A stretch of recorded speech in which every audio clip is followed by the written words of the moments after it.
What's good, y'all? In this video, I'm going to be going over my reasons why I believe there will be a second DLC. Let's get it. The topics of this video is going to be mainly centered around two specific subjects: Godwin, the Prince of Death, and the gloam-eyed Queen. So the first thing I'm going to talk about is a YouTube video I made before the DLC came out. It was my top 5 hopes for the DLC.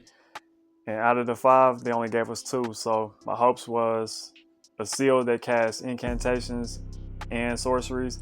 I wanted more frenzy flame weapons and incantations, black flame weapons and incantations, more sleep, either weapons, incantations, or whatever. And the last one is more death blight weapons, incantations, or spells. Out of the 5, we got 2. We got more frenzy flame options and we got more sleep options. Very happy about both. We didn't get any kind of black flame weapons, incantation, or any lore related to the gloam-eyed Queen. As far as the Prince of Death goes, we got some new Death Knight armor, which I really love. This armor. It's probably my favorite armor in the game. So based off the description on the Death Knight's armor, which says, these knights, once Godwin's personal guard, quested to find their transfigured master's cadaver surrogate for the coming age of the Dustborn. So this description makes me very hopeful for a second DLC, and the reason why I'm hopeful is because we didn't get any death blight weapons, incantations, spells, seals, consumables, nothing. We didn't get anything related to it. We did get 2 new weapons, 2 axes, and 1 incantation, but neither one does any type of death blight. So in the mending rune of the Death Prince, this leaves me a little unhopeful of a second DLC, because the last description says the Golden Order was created by confining destined death. Thus, this new order will be one of death restored. So since Godwin is already living in death, his soul has died. If death is restored, his body will die. But this also makes me hopeful again, because maybe he'll be reincarnated, because you never really truly die, like you just transform.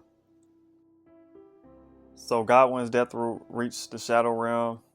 The most likely reason for that is because it's all the same world, whether it's the lands between, the Shadow Realm, it's all the same world. It's not like different universes or anything like that. The definition of realm is simply a kingdom, or the third definition, a primary biogeographical division of the Earth's surface, if this planet that they're on is even called Earth. We did, however, get some items that I wasn't expecting to get that I was really happy about. Call of Tibia is really neat. In the final part of this description, it reads, the dead have long been left to wander. What they need is leadership. Hence Godwin, but the Death Knights can't find his surrogate cadaver, which makes me go back to the Death Knight's armor. So the interesting part about this is it says, quested to find their transfigured master's cadaver surrogate. Clearly, it's transfigured. Cadaver means corpse. Definition of surrogate is a substitute, especially a person deputizing for another in a specific role. So that must mean that this state that Godwin is in currently is only a temporary state. Let's go back to the gloam-eyed Queen for a second. The description of the Godslayer's greatsword reads, sacred sword of the gloam-eyed Queen, who controlled the Godskin apostles before her defeat at the hands of Malekith. The key word in that sentence is defeat, not death. The definition of defeat is to win a victory over in a battle or other contest, overcome or beat, but not death. So the gloam-eyed Queen is still alive.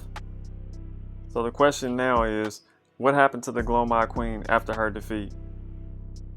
A lot of people speculate that Melina is the gloam-eyed Queen, but I'm not 100% convinced of that. After finishing the DLC, I come to realize that Melina and Messemer have something in common. They both are searching for their purpose from America. I think I've come up with another theory on the gloam-eyed Queen, but I'm gonna do that in another video. The last thing I want to talk about as far as why I believe there will be a second DLC is sales. So we looked up Elden Ring sales and they did very, very well. Elden Ring, Shadow of the Erdtree, an expansion to the 2022 Game of the Year Elden Ring, sold 5 million units worldwide within 3 days of its release in June 2024. That's crazy success, man, for a DLC, man. And what better way to market a second DLC than with the thing that everybody's been waiting on, the return of Godwin. Let's be honest, y'all. We wanted more Godwin gameplay content, lore than Mikola. Let's be honest. I think Miyazaki is teasing us right now. We got one obstacle that does Death Blight, which was the big eyes, the basilisk eyes in the cave or in the catacomb, and we got the divine beast that did Death Blight. You can't put this big ass thing here and give us nothing, bro. Look, I'm just a little upset because I was really hoping for some Death Blight weapons. Because all we got is that dumb shadow, but throughout the game, you see enemies that can put death flame on their swords and inflict Death Blight.